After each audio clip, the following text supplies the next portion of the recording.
آج کا جو ہمارا سبق ہے وہ ہے پارہ نمبر 4، اس کی ابتدا ہے۔ تو رب ذوالجلال نے جو ابتدا فرمائی ہے یہاں سے پارہ نمبر 4 کی سورۃ آل عمران کے اندر ہے، تو رب ذوالجلال نے ارشاد فرمایا لن تنالوا البر حتی تنفقوا مما تحبون، کہ ہرگز تم بھلائی کو حاصل نہیں کر سکو گے۔ برہ کا معنی آتا ہے نیکی، برا کا معنی کیا ہے؟ نیکی۔ لن تنالوا البر، ہرگز تم نیکی کو حاصل نہیں کر سکو گے، حتی تنفقوا، یہاں تک کہ تم کیا کرو؟ خرچ کرو، یہاں تک کہ تم خرچ کرو، مما تحبون، اس سے جسے تم پسند ہے، یعنی کہ جو مال تمہیں پسند ہے، جو رزق تمہیں رب ذوالجلال نے عطا فرمایا ہے،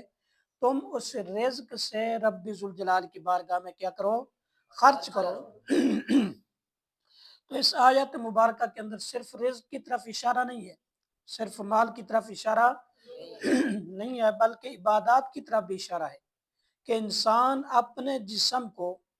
عبادت کے اندر بھی خرچ کرے، واجبات ہو گئے، نوافل ہو گئے۔ بعض صحابہ کرام نے اس سے مراد نوافل بھی لیے ہیں، واجبات بھی لیے ہیں اور عبادات کو شامل کیا ہے، اور بعد نے مال کو بھی، یعنی کہ یہ آیات مبارکہ مال کی طرف بھی اشارہ کر رہی ہے اور عبادات کی طرف بھی اشارہ کر رہی ہے۔ تو مال سے مراد یہ ہے کہ جو چیز آپ کو پسند ہو، ایسا نہ ہو کہ آپ نے جو مال رب ذوالجلال کی بارگاہ میں خرچ کرنا ہے،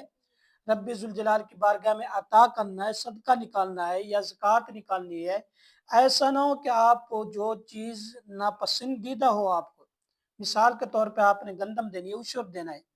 اگر آپ گندم وہ رب ذوالجلال کی بارگاہ میں رزق کرے جو نکارا گندم ہو، ناقص گندم ہو، جو کھانے کے قابل بھی نہ ہو، تو اس چیز کا کوئی فائدہ نہیں ہے۔ اسی طرح آپ نے کوئی جانور رب ذوالجلال کی بارگاہ میں صدقہ کرنا ہے، آپ نے نیت کر لی تھی میں اپنے مال میں سے صدقہ کروں گا، اب وہ جانور جو بیمار ہے، وہ جانور جو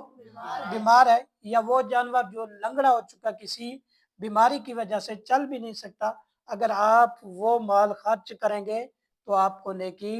نہیں ہوگی، بلکہ نیکی کب ہوگی؟ جب انسان اس چیز کو خرچ کرے جو مال اسے کیا ہو؟ پسند ہو، جو مال اسے پسند ہو۔